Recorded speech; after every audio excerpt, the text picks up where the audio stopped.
Bonjour, bonsoir, bienvenue sur la chaîne du Sorcerer. Et aujourd'hui, encore du drama. Euh, Drama en Ligue 1, drama truc. Je regardais ça depuis en fait. Mais je ne savais pas quoi penser.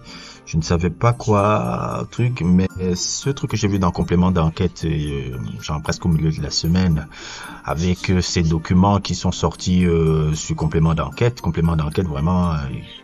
Là, ils ont fait du sale, hein. Ils ont fait du sale en révélant un peu la réunion un peu entre les présidents de Ligue 1 qui se battent un peu sur les droits TV et Nasser qui est un peu le point central un peu de tout ça, qui tyrannise, comme vous voyez un peu sur l'écriture là, qui tyrannise tout le monde, soi-disant, qui fait tout le monde, soi-disant, puisque il y a ce problème avec la LFP, qui a un conflit avec, son principal diffuseur de Ligue 1.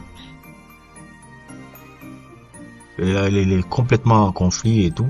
Et Nasser s'était proposé, lui qui détient déjà, puisque les gens détiennent déjà beIN Sport, déjà, de pouvoir financer la Ligue 1 avec la Brune, Mister la Brune, qui est un peu un dégât. Je sais pas, il est dans la Ligue 1. Moi, je vais vous dire, les gens, j'ai jamais compris la Brune. J'ai l'impression que c'est le plus grand tocard que j'ai jamais vu dans l'histoire du football français. Déjà, à Marseille, je me rappelle, rest in peace, comment Pape Diouf insultait déjà de Zozo, comment il avait réussi à mettre un peu Pape Diouf hors jeu de la situation un peu à Marseille déjà à l'époque, et après c'est lui qui avait repris un peu les rênes un peu de Marseille. J'avais l'impression qu'il avait repris les rênes parce qu'il avait une sorte de relation un peu particulière avec la femme de Dreyfus à l'époque, si je me souviens bien, c'était il y a très longtemps. J'ai toujours trouvé que c'est une arnaque complète un peu dans le foot. Je ne sais pas qu'est-ce que ce gars-là fait dans le foot français. Il est la représentation même de ce que le football français peut produire de mauvais. Et dans tout ça, il était en train de valider notre ami Nasser, qui est un peu le capot, Michael Corleone de la Ligue 1, qui essaye un peu de prendre aussi des droits télé en proposant beIN Sport comme diffuseur numéro 1 de la Ligue 1. Et les autres présidents, si en gros j'ai compris, ils dénoncent un peu cette tentative là qui peut un peu faire un peu une tentative un peu de conflit d'intérêts, ce que je peux comprendre un peu les autres présidents de Ligue 1, pourquoi ils se sentent un peu lésés par rapport à cette situation là, et je les comprends parfaitement parce que c'est un conflit de droit d'intérêt, hein. C'est un conflit de droit d'intérêt. C'est tu es en même temps le diffuseur de la Ligue 1 et en même temps tu es le diffuseur de la Ligue 1 et en même temps tu gères c'est le diffuseur de la Ligue 1, c'est ta chaîne principale et en même temps tu es président d'un club. Donc c'est un peu bizarre, mais moi j'ai envie de dire aussi, pour mettre un peu de petites nuances un peu, qu'à l'époque de Canal+, corrigez-moi si je me trompe, c'était un peu ça ce qui se passait avec Deniso. Je ne sais pas, peut-être à l'époque celui qui avait les droits de diffusion de la Ligue 1, c'était Canal+. Il y avait une époque où Canal+ était celle qui dirigeait le PSG, si je me souviens bien, avec Deniso. Et Deniso qui était aussi, je pense, le chef des programmes des trucs de Canal+, sur le côté sportif, si je me trompe pas. Je vais essayer, je parle juste en tête comme ça. Corrigez-moi si je me trompe. J'essaie pas de faire des affirmations et autres, parce que c'est un peu flou dans ma tête. Mais corrigez-moi si je me trompe, je pense que c'était ça. Ça avait déjà existé un peu, je ne sais pas pourquoi à l'époque ça ne dérangeait pas du tout. Maintenant ça dérange. Je peux comprendre que ça dérange. Je peux comprendre un peu. J'ai l'impression que c'est au-delà de cet état de fait. C'est le personnage Nasser qui agace un peu. Le personnage un peu Nasser agace un peu dans l'univers de la Ligue 1. Beaucoup de choses commencent à sortir sur le personnage.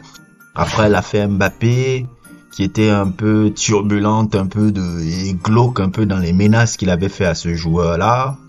Ah, maintenant encore cette histoire, il y a beaucoup d'affaires autour de Nasser. Romain Molina en parle tout le temps. Nasser. J'ai l'impression un peu que son passé commence à le rattraper. Et que c'est, quand on regarde un peu le truc de complément d'enquête, il est la cible numéro un peu de toutes les reproches un peu qu'on fait un peu sur lui par rapport à tout ça. Et je peux comprendre, mais c'est ça aussi, hein, la Ligue 1, la Ligue 1, l'attractivité de la Ligue 1 pose problème, hein. Plus on a avancé dans le temps, plus cette attractivité, truc dont je ne sais pas qui peut sauver ce club-là, qui peut sauver ce championnat-là. Le championnat est vraiment dans une situation noire. Parce que ça, s'il n'y a pas de diffuseur, ça veut dire qu'il n'y a plus capacité d'attirer les publicités. S'il n'y a pas de capacité d'attirer les publicités, ça veut dire qu'on ne génère pas de ressources. Si on ne génère pas de ressources, ça veut dire qu'on aura du mal à payer les personnels des différents clubs. Et si on n'arrive pas à payer les personnels des différents clubs, ça met un peu le championnat sous le paillasson. Donc c'est pour ça que cet incident-là n'est pas un incident juste entre présidents là qui s'engueulent. C'est tout le football français qui se joue dans ce truc-là, dans ce truc des droits télé. Ce n'est pas quelque chose à prendre à la légère. Parce que à l'avenir, s'il n'y arrive pas à arranger cette situation-là, c'est tout le football français qui est touché. Et si tout le football français est touché, ça veut dire toute l'économie du sport français est touchée énormément. Et nous aussi en Afrique, ça nous touche énormément parce que nos centres de formation qui sont ici sont souvent financés par certains clubs ici. Par exemple, Metz a un truc avec Casa Sport. Ici, il y a plein, Lyon aussi a un truc avec Assali, avec ici au Sénégal, avec des trucs. Donc ne croyez pas que c'est pas pour rien qu'on doit pas regarder que oh c'est un truc de blanc là. Nous on est très connectés avec ce qui se passe là-bas. Ça peut toucher tout le monde. Ça peut toucher tout le monde. Ça ne touche pas juste ouais les mecs là entre eux. Non non non non non non non non. C'est pas on ne peut être aussi largement touché à ça. C'est pour ça que c'est une situation très particulière. J'espère qu'ils pourront trouver une situation qu'ils pourront relever. Là, le truc a été leaké à France 2, c'était quand même surréaliste de voir cette, je sais pas qui a leaké ça, j'ai l'impression que c'est un des présidents qui a leaké ça. Je me doute que c'est peut-être John Textor par rapport un peu à l'incident qu'il a eu un peu avec Nasser dans cette réunion un peu qu'on a pu voir un peu sur complément d'enquête. En tout cas, ça m'a bien fait rire un peu. Je ne savais pas tout ça. Je regarde ça depuis des mois, au loin. Le truc sur les droits télé, C'est un peu cette semaine encore que j'ai pris le temps un peu de vite me regarder. Voilà, vous faire une vidéo un peu sur ça. J'ai hésité, est-ce que je fais une vidéo, est-ce que je fais pas une vidéo sur ça. Je me suis dit, bon, je vais essayer de faire une vidéo sur ça. Et voilà. Je pense que voilà, c'est un peu tout ce que je pensais sur le truc. Le personnage de Nasser commence à agacer tout le monde du football. Son comportement de capot énerve tous ces gars-là parce qu'il se comporte comme un capot. Regardez même comment il reparlait aux autres, monopolisait la parole, monopolisait le truc. Je pense un peu que les présidents en ont président de Ligue 1 en ont marre. Et notre Vincent Labrune, il est tellement pas crédible ce gars-là. Je ne sais pas comment ce gars-là a pu être dans ces événements. Bref, c'était un peu ma réflexion du jour. Juste une petite réflexion un peu sur le truc. N'hésitez pas à liker, n'hésitez pas à vous abonner. Et à plus pour d'autres aventures.